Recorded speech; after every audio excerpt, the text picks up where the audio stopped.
All right, boom, let's get straight into it. So, if you're looking for profitable properties, the first thing you want to do is go to Zillow. The reason why is because this is the one that literally needs no work on your end, especially if you're just a beginner. So, the filters you want to put in, depending on your area, is like this one. Obviously, for example, we pick in Cleveland. So, Cleveland, Ohio, for sale, 50 to 150,000. Just put that range. Minimum 3-bed, 1-bath, and I'll explain why in a little bit. And the home type is simply just single family houses and multifamily. The reason why we're doing 50 to 100,000, 150,000 is simply because you don't want any property that's obviously below 50,000 simply because most of the time it's going to be a bunch of bullshit and they're going to be things that need a bunch of repairs. You don't want to go above 150,000 because most of the time it's not going to be something that's going to give you enough cash flow. And then also the Cleveland area doesn't really appreciate, so it doesn't make sense to go and buy something with the goal of appreciation. You might as well just go in like Columbus, right? 3-bed, 1-bath minimum, simply because it's really hard to go and profit on the house when the mortgage is $600. And if you go with a 2-bed, you might only get $1,200 a month. So it's already a 50% margin. You want to kind of look like for a 4x, right? Of what the mortgage is, right? At least, or like at least a 3x, right? So, and then 1-bath, just because if you have like a 3-bed and like a half bath, that's just it's not gonna work out, right? It's 3 people in 1 bathroom. That's not even a full bathroom. Not gonna work out, right? Especially with the holidays coming around, people are gonna be tamales, all that shit. Not gonna work out. So houses, multifamily, simply because townhomes are a little bit harder to rent out because a lot of people actually want to have like their own house. So multifamily is some kind of like a 50-50. Single family homes, you're always gonna find people that want that because they want their own house, right? Multifamily a little bit harder. You find people that are more desperate. So with that being said, put all those filters. You put search. First thing you want to do is honestly you have this all up front of you, and you want to scan through things that do not look like they need a bunch of repairs or that look like turnkey, ready for someone to move in.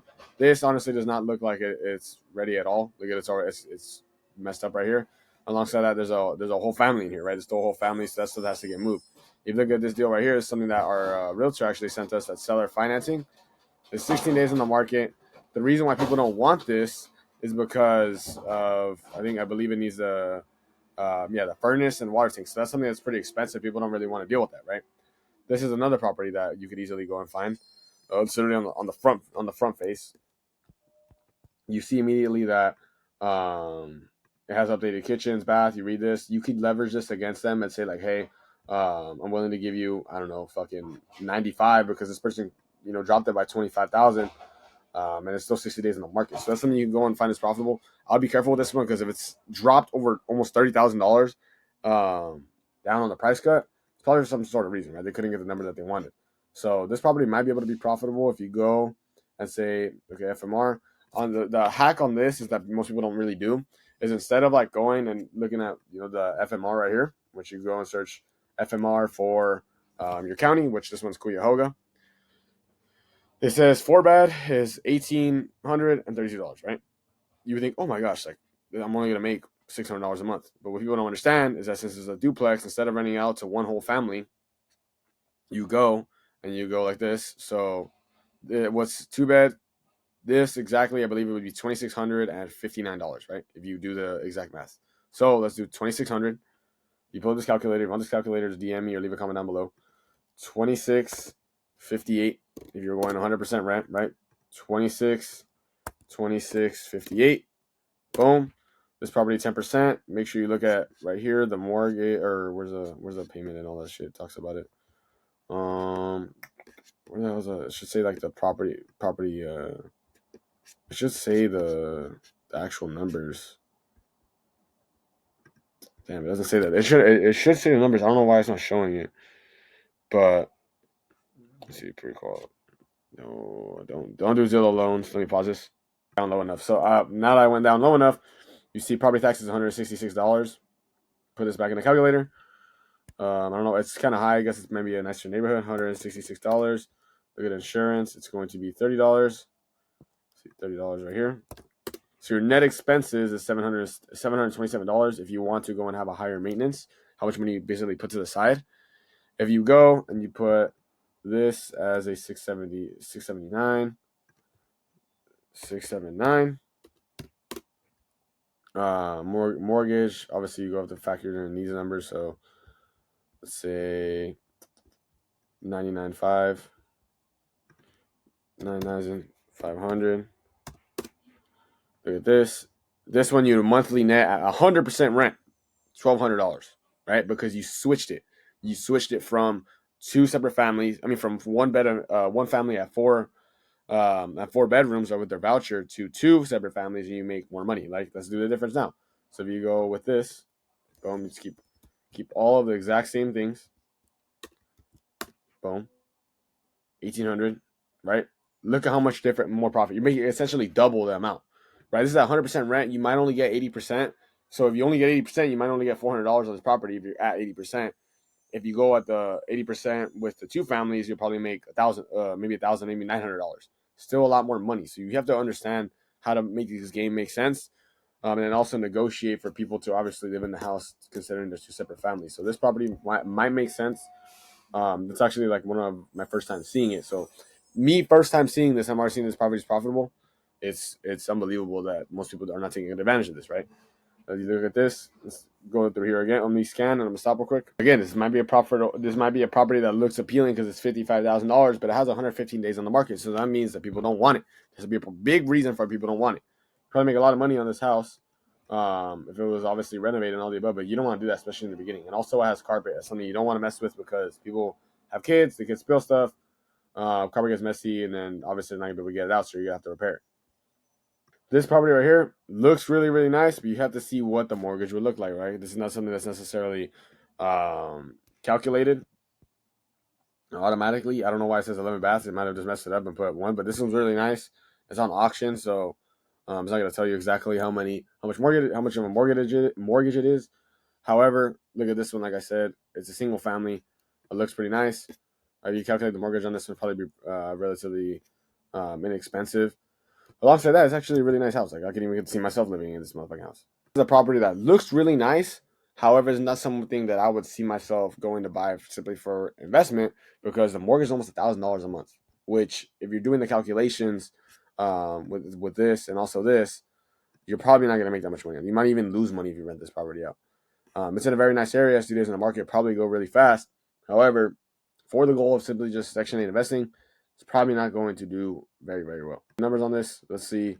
33 bed. See, I believe it's literally just like a one unit. If you do this, boom, you're probably gonna lose money on this house if you invested on it. Boom, and then you go like this. Do the expenses. Where the hell's how much is all the way down? See, even the fucking property tax is $250, bro, which is unbelievable, right? 250.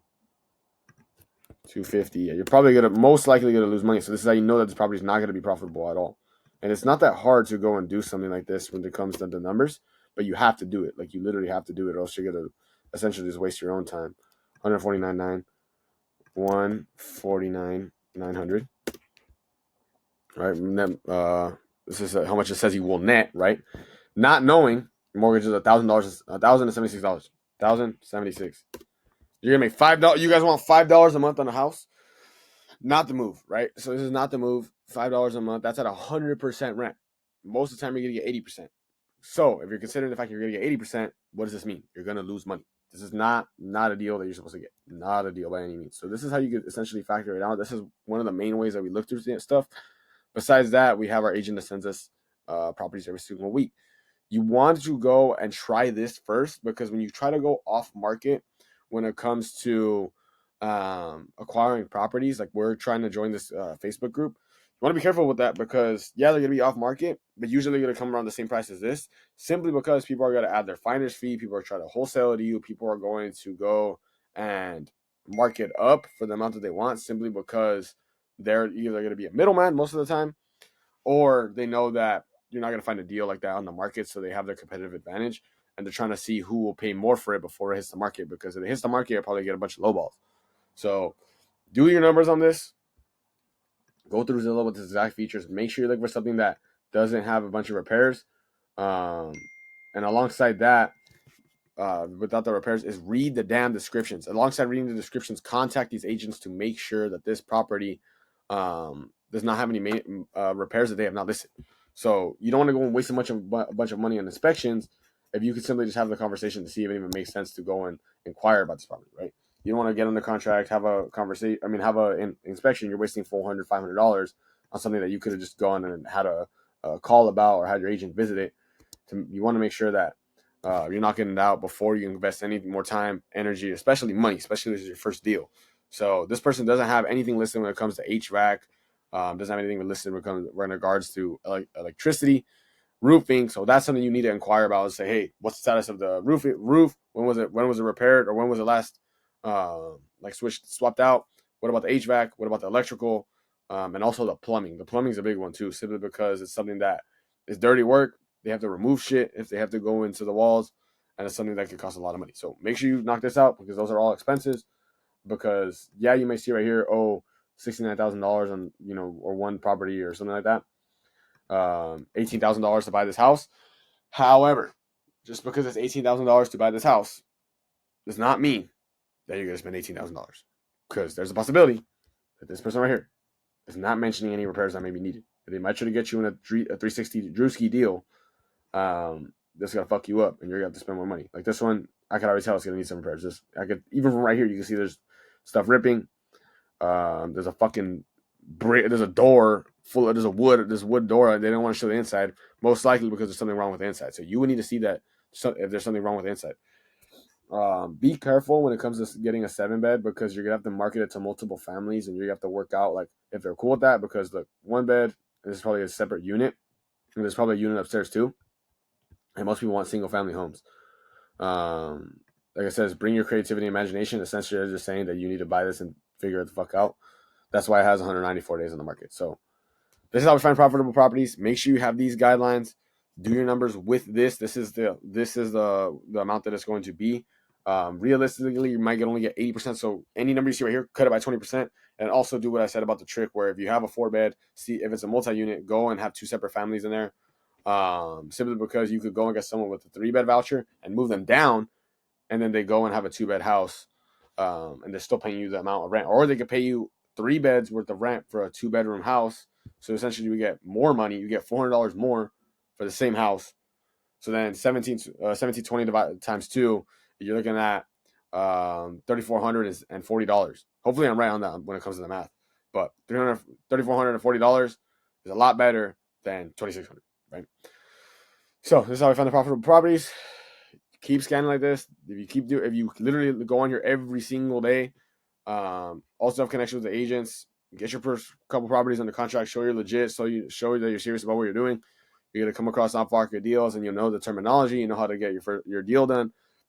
So you can negotiate with those people that are trying to charge the middleman fees, which are hella unnecessary.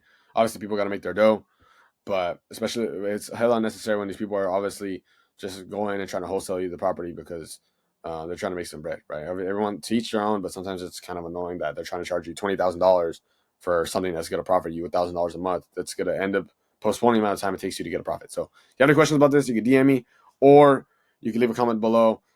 Or if you want to remove this entire process where you don't have to do absolutely fucking anything when it comes to these calculations, looking at these properties, putting the property management in place, I have a one-on-one offer where we go and get you into property within 60 to 90 days guaranteed, or we will give you your money back, right? So if that sounds even remotely interesting and you feel like we could potentially help you out, or you want to see if we could potentially help you out, shoot me a DM on Instagram. My link is going to be in the first description. And then from there, you can go have a conversation with me, see if we can help you out. If we can, we'll tell you. If we can't, we'll tell you straight up that we can't. And then we'll put you in the right direction that will go and benefit you for the time being. So appreciate you watching this video. Like I said, if you have any questions, DM me or leave a comment down below. But as always, I appreciate you. And just going to be the first of many valuable videos that I'm going to continue to drop upon Section 8.